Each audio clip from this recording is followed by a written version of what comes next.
The late afternoon sun stretched across the horizon, casting long shadows across the two-lane highway that stretched across rural Georgia.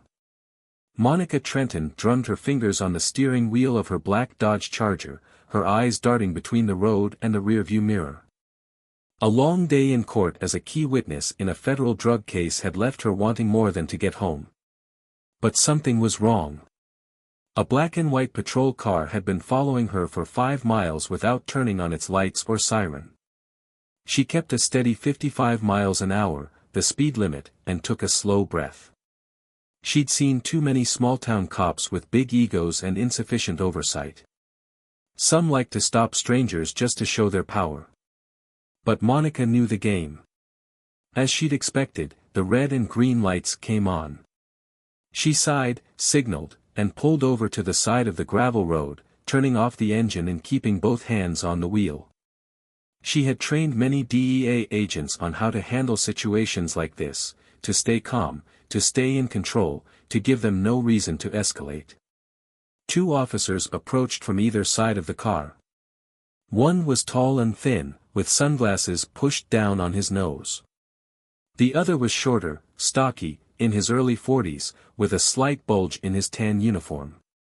Their badges gleamed in the fading light. The tall one, Officer Ryan Whitmore, tapped on the driver's side window. Monica slowly rolled it down. "License and registration, ma'am." "Good evening." His voice was gruff, unfriendly. Monica pulled the papers from the center console and handed them to them. Whitmore only glanced at them before asking, "Are you in a hurry?" "No, officer." Her voice was calm. "Are you aware that you crossed the white line?" "Not at all." The shorter officer, presumably his superior, nodded. "We need you out of the car." Monica didn't argue. She opened the door, stepped out, and kept her hands in sight. They turned her around, placed their hands on the hood of the patrol car, and began to inspect the Dodge Charger. Part of Monica had expected this. But when Whitmore pulled a small bag of white powder from the trunk of her car, his eyes flashed with triumph. "What's this?" he smirked. "Looks like a large amount of drugs." Monica raised an eyebrow, but didn't react. She knew she was being set up. They had hidden the drugs in her car all along. The shorter officer smiled as he handcuffed her.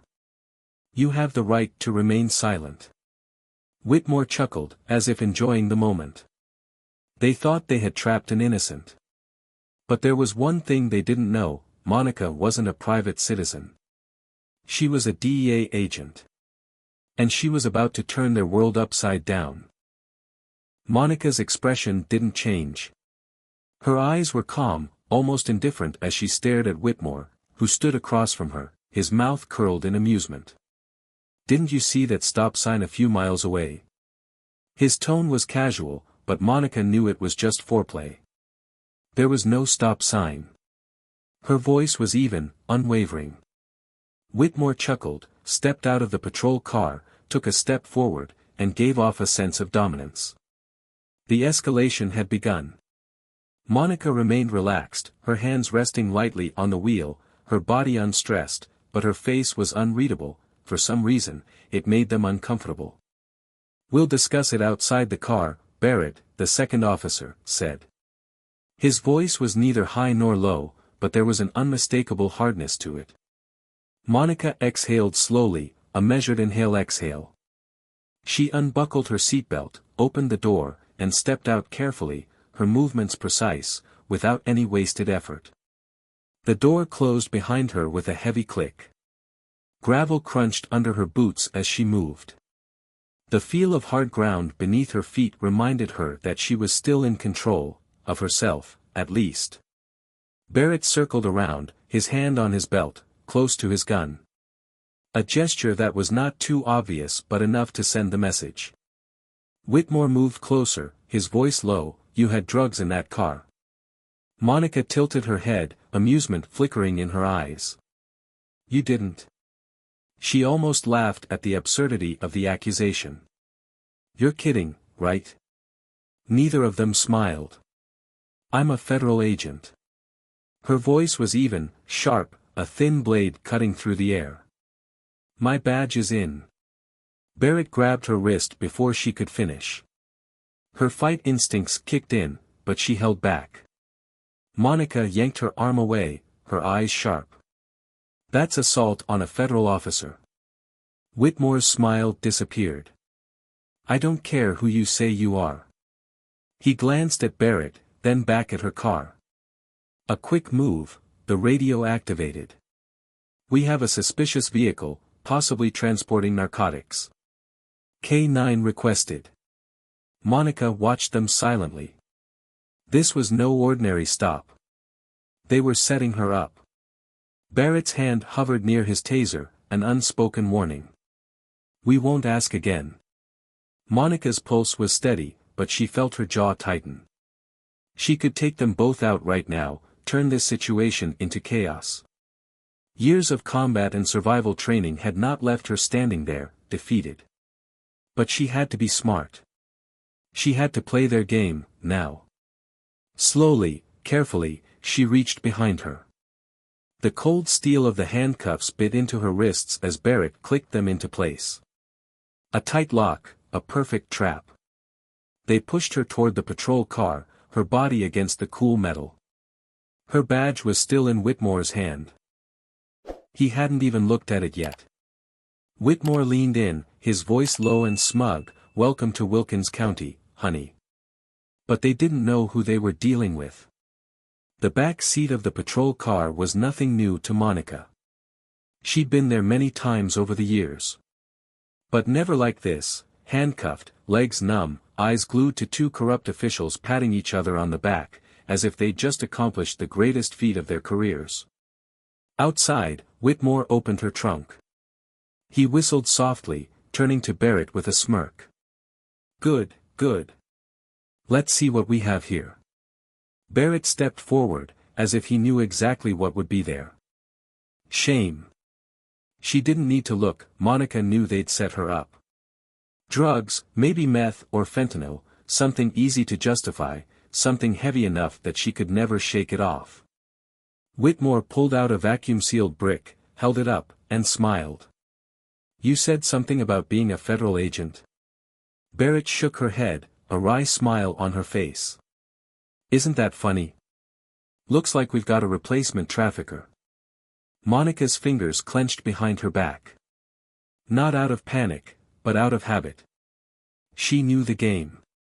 She'd seen it played out before.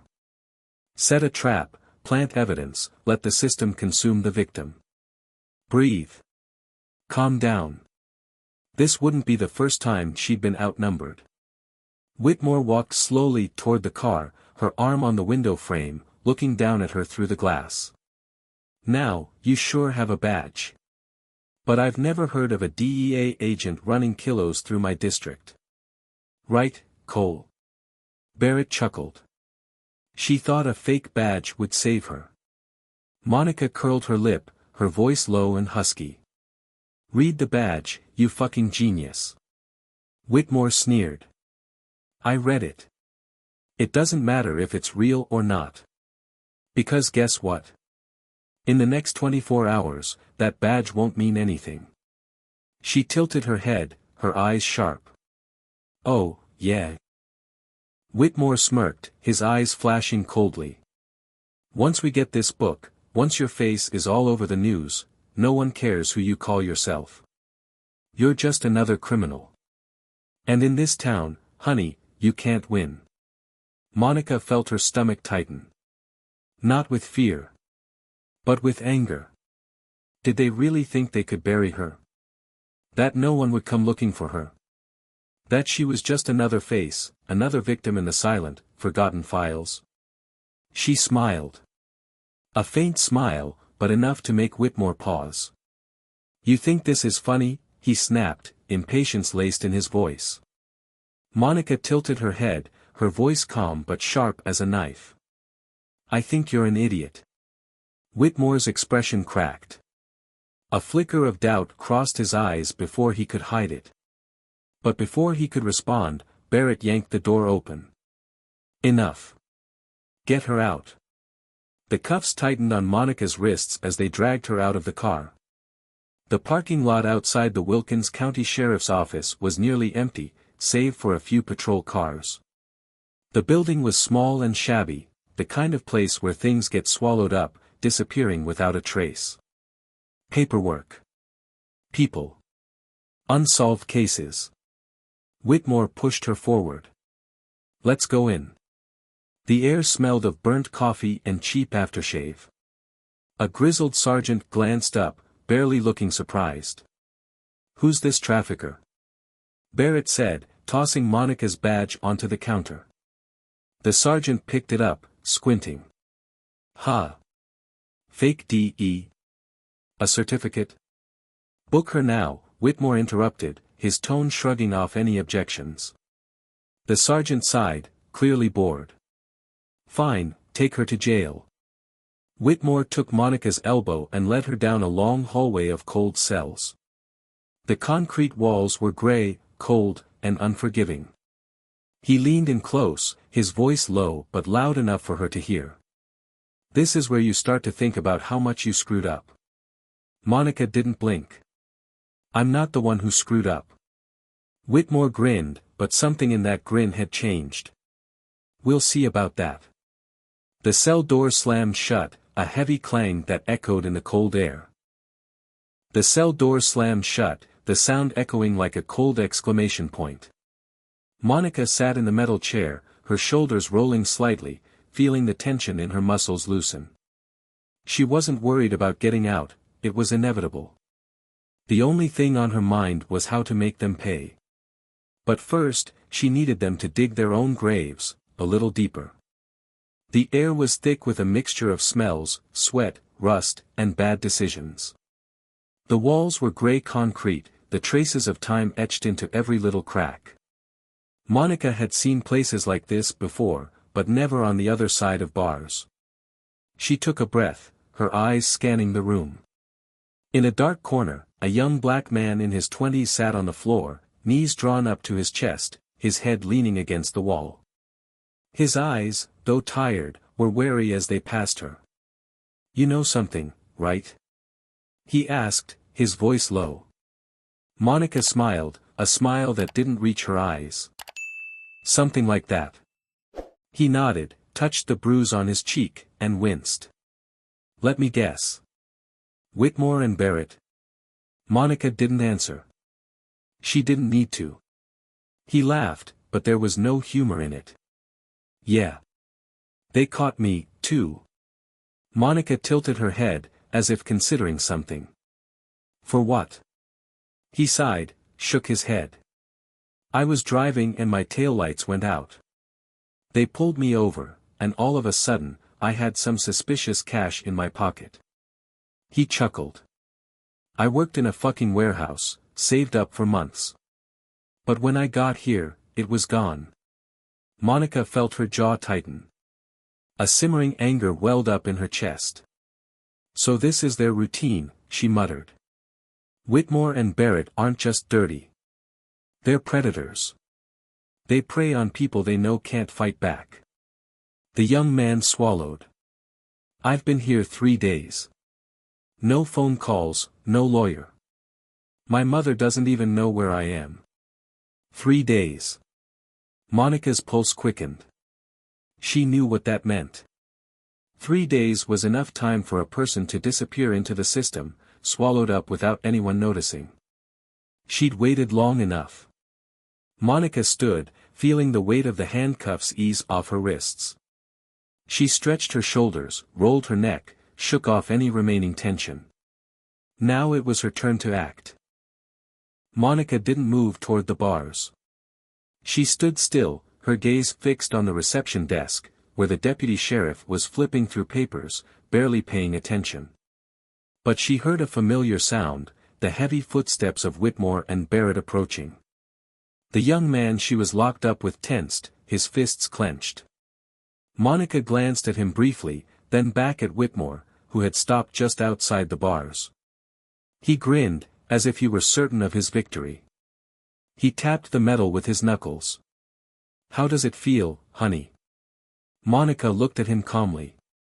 Her eyes didn't waver, just a cold stare. Barrett, standing next to her, chuckled as if this were a joke. "Oh, it's true," Barrett said, his voice dripping with sarcasm. "Real enough that I won't be leaving anytime soon." Monica tilted her head. "Are you sure about that?" Whitmore crossed his arms, his smile patronizing. "Look, I get it. You think that badge means something," he shrugged. "But this isn't the big city. We run things here. No feds, no fancy lawyers, no backup. Just us." Monica took a step forward. Her voice was calm, but something about that calmness made Whitmore's smile falter. "Really?" She let out a small breath, shaking her head. "Amateurs." Whitmore's eyes flashed with anger. Monica raised her eyebrows. "I'll give you one last chance," she said. "Come back here, open the door, and pretend this never happened." Whitmore laughed, a mocking laugh. Barrett shook his head, too, contemptuously. "You have some nerve," Whitmore said, his voice low. Monica chuckled. "No," she leaned closer to the bars. "I have the authority." And then, outside the station, the shrill screech of tires tore through the air.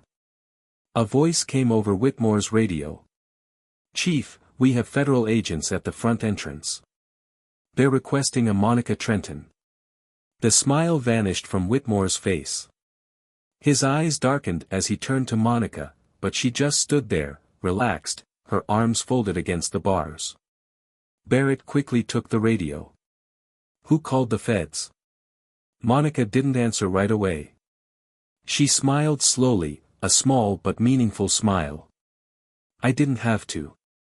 Whitmore spun around her, his face twisted in frustration. "You," but before he could finish, the station doors swung open with the sound of hurried footsteps. Victory didn't have to be loud.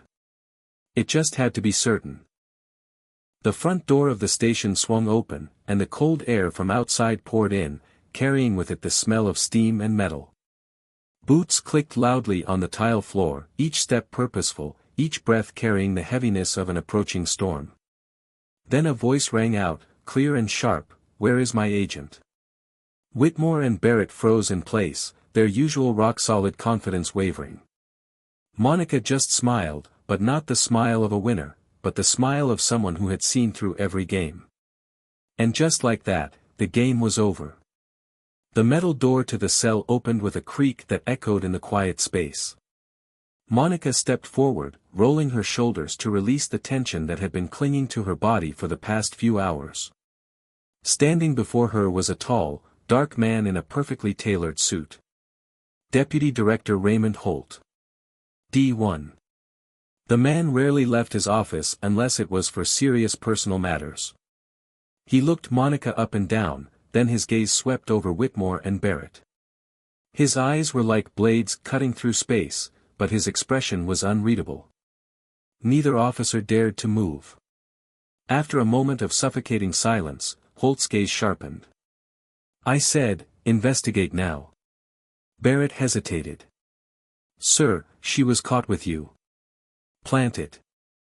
Holt's tone was as sharp as a knife, cutting Barrett off mid-sentence. Whitmore's mouth opened and closed. For the first time since this had begun, he looked uncertain. The balance had shifted. A federal marshal stepped forward, his badge glinting in the station lights. "We're escorting her to court now.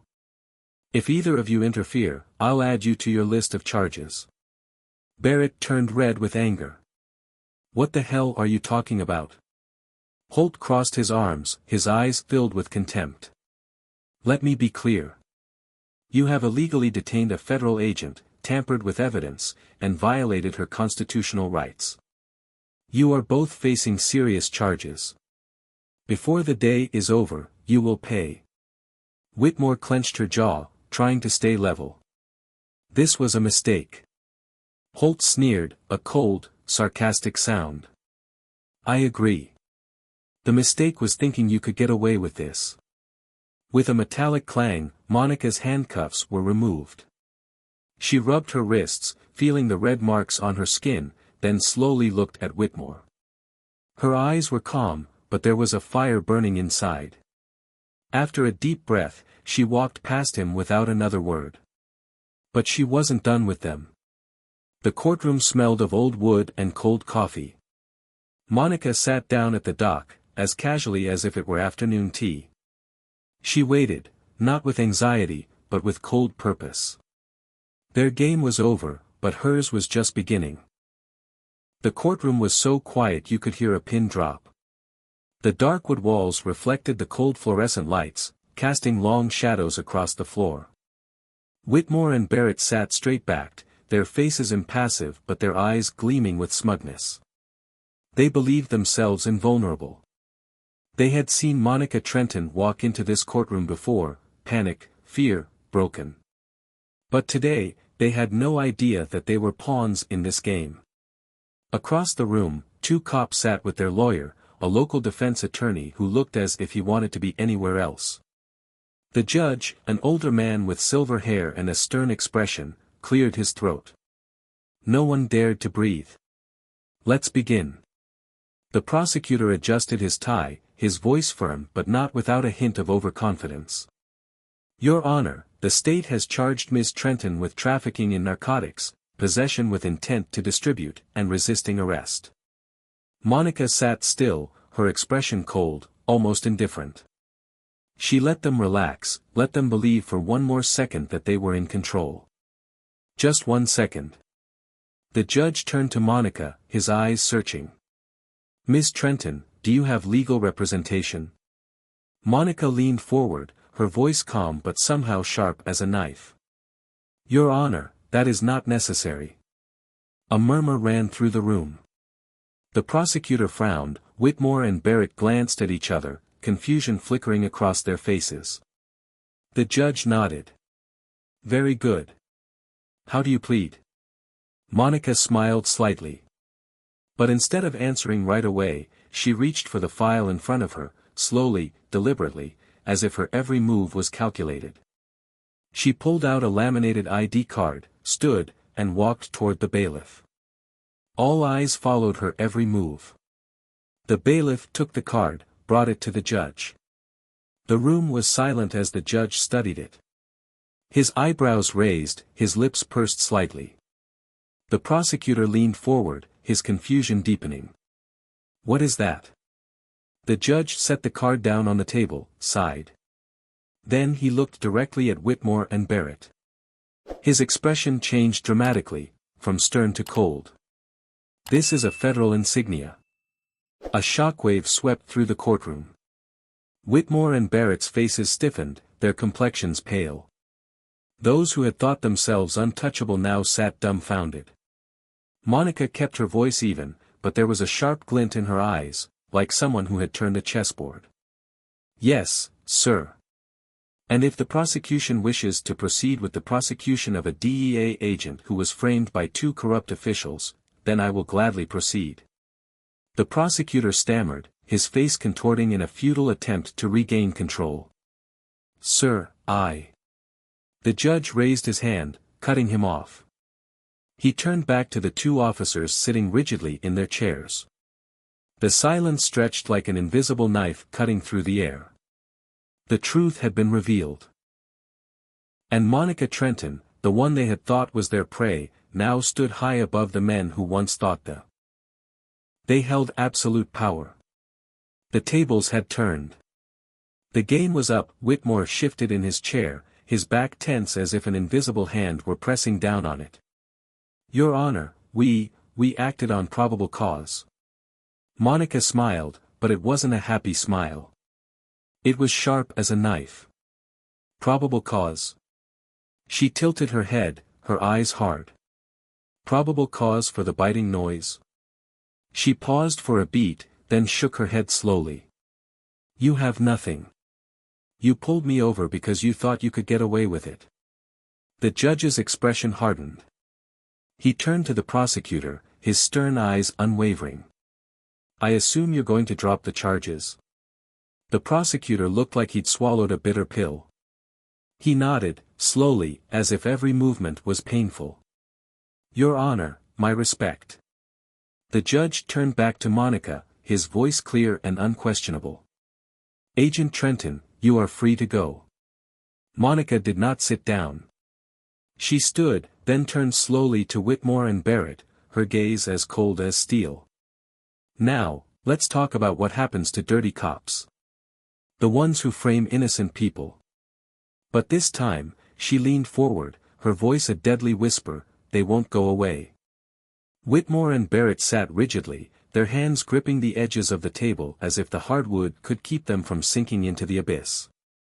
The color drained from their faces, replaced by naked fear, something Monica had seen before, something she had always recognized. The judge pushed up his glasses, looking down at the two officers with disgust. "This court takes corruption charges very seriously." His voice was steady, even, the kind that could make a guilty man break out in a cold sweat. Monica slowly turned to face them, arms crossed over her chest, completely in control. "You put yourself in this position," she said, her voice calm but carrying the weight of undeniable truth. "Now let's go over what happened.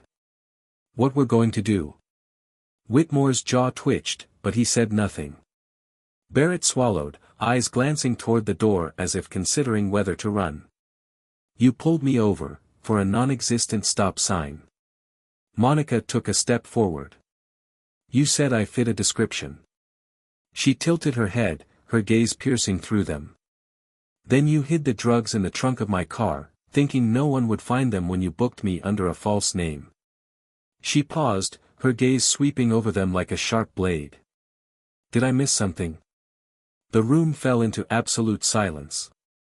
No one breathed, no one dared to move. Barrett opened his mouth, but Monica didn't give him a chance to speak. She reached into the file folder. And this time, she would finish it. The prosecutor's office was bathed in cold white light. Monica stood there, her face impassive but her eyes piercing through every defense. Officers Ryan Whitmore and Cole Barrett sat stiffly in front of her, their tension evident despite their attempts to appear calm. As it turned out, they weren't just bad cops. "You guys are stupid." Monica smirked, holding up a stack of documents. The bank statements, each number bold, cut into their honor like knives. "The FBI has conducted an emergency audit of both your accounts." Whitmore gripped the arms of her chair. Barrett glanced at Monica, trying to hide the fear in her eyes. "She spoke the moment I called," Monica continued, her voice sharp. Her voice was like a knife. "And guess what? Your checking account tells a pretty good little story." She slammed the stack of papers down on the desk. "Big deposits. Big for a small-town cop. Thousands of dollars coming in regularly. All from shell companies involved in drug activity." The prosecutor snatched the papers from Monica's hands, eyes wide as he scanned each line. The room was heavy, no one dared to breathe. Monica turned, her eyes like sharp knives aimed directly at the two officers. "You don't just frame innocent people. You're paid to do it." The courtroom exploded in chatter. The judge slammed his gavel down. "Order in court." Whitmore sprang from his chair. "This is nonsense. No evidence." Monica raised her eyebrows, tilting her head slightly. "No evidence? That's ridiculous. Because my department has wire transfers, phone records, even surveillance footage of Barrett meeting with identified traffickers." Barrett paled like a man who had lost his soul. That's a lie." The back door opened. A rush of cold air rushed in as three men entered. Leading the way was Special Inspector Troy Dawson. In his hand was a sealed arrest warrant. "We have a federal arrest warrant for Officer Ryan Whitmore and Officer Cole Barrett. Charges: conspiracy to tamper with evidence and multiple counts of civil rights violations." Whitmore staggered back. "You set us up." Monica laughed. "Nobody set us up. You just walked in." Barrett sprang to his feet. You can't do this. The sheriff stepped forward, handcuffs glinting in his hand. We can. Whitmore panicked and rushed toward the door. But he didn't get far. Two officers rushed in, pushing him face first into the courtroom table, the handcuffs snapping into place with a cold click. Barrett stood still, his face drained of color. When the police grabbed his arm, he didn't resist, but his shaking hands said it all. Cole Barrett, you are under arrest. The room fell silent as the two disgraced officers were dragged away. Monica stood still for a moment, her eyes showing no pity. Justice, at last, had spoken. Monica exhaled slowly. Justice is a long game. But today, she had won. But there was one last thing to do. The courtroom quickly emptied. After the sight of the two corrupt officials being led away in handcuffs. The atmosphere had become strangely heavy. The prosecutor slumped over his desk, rubbing his temples, as if trying to figure out why his case had collapsed so quickly. The judge had left. And now it was just Monica, Deputy Director Holt, and a few federal agents. The room fell into a tense silence. Holt crossed his arms, turning to Monica. Good friend. She nodded. Yes. He exhaled, his eyes glinting with doubt. I knew something was wrong. When you didn't check in after yesterday's court hearing. When the police station refused to confirm your arrest. I knew we had a problem. Monica sneered, unable to hide the sarcasm in her voice. High praise for the cavalry. Holt stared at her. You're lucky you're not in bigger trouble. You should have identified yourself when they cuffed you. She shrugged, her demeanor indifferent. It wouldn't matter. If they never checked. Holt sighed, ran a hand over his face, and shook his head. You always take the hard way. Monica curled her lip. The hard way gets results. Holt let out a dry laugh. Can't argue with that. The door opened again. The young man from Monica's cell entered /and warehouse worker who had been locked up for days without a phone call. He was escorted by a federal agent. His eyes flickering between Monica and Holt. They said I'm free to go. Holt nodded. All charges dismissed. Your record will be cleared. The young man let out a long breath. Relief written all over his face. But then his expression changed. His eyes flashing with wariness.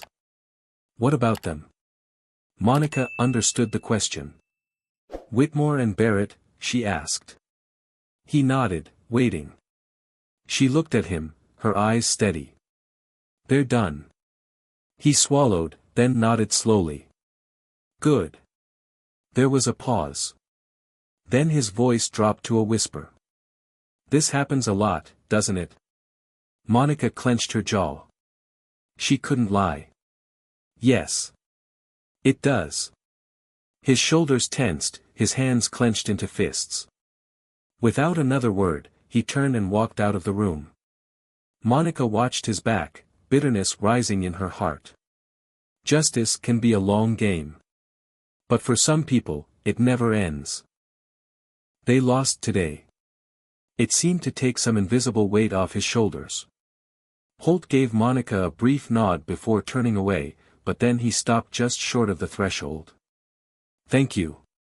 He muttered, his voice almost lost in the space between them. Monica watched him disappear down the hall.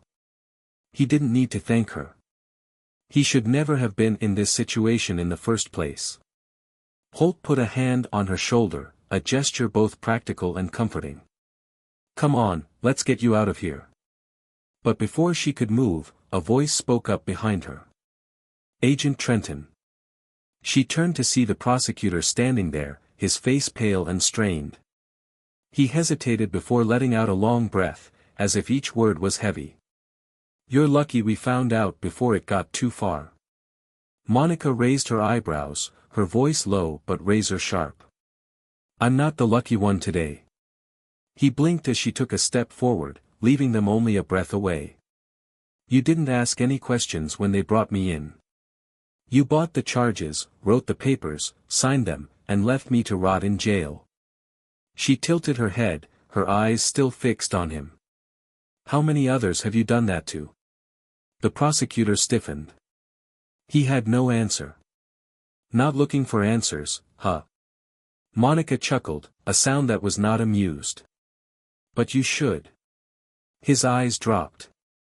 There was nothing to defend. Nothing to say. Monica didn't wait. She turned and walked straight toward the door. When they walked out of the courthouse, the Georgia sun was setting, dyeing the sky a fiery orange and deep purple. A warm wind with the scent of pine drifted through the streets, a touch of freedom in the air. She took a deep breath, feeling the relief creep into her chest. Holt nudged her gently. Are you ready? Monica smiled slightly. Not quite a happy smile, but a determined one. Because today was more than a victory. It was a warning. People like Whitmore and Barrett, they weren't the only ones who needed to hear it. She stepped out of the courthouse, the last traces of daylight fading behind the trees. The air smelled of freedom. And she had no intention of taking that for granted. Monica smiled, but not with joy. They should. Her voice was low, almost a whisper to herself.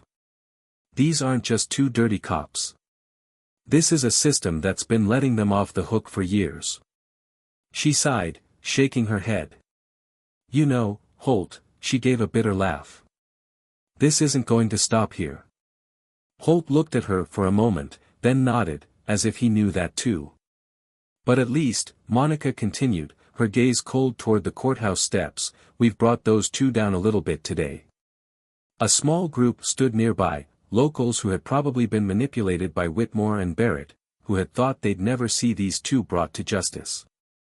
Among them, a young warehouse worker from the jail stood quietly on the sidelines, hands in his pockets. When his eyes met Monica's, he nodded slightly. An acknowledgement. An unspoken thank you. Maybe, a little hope. Monica turned toward Holt's black SUV.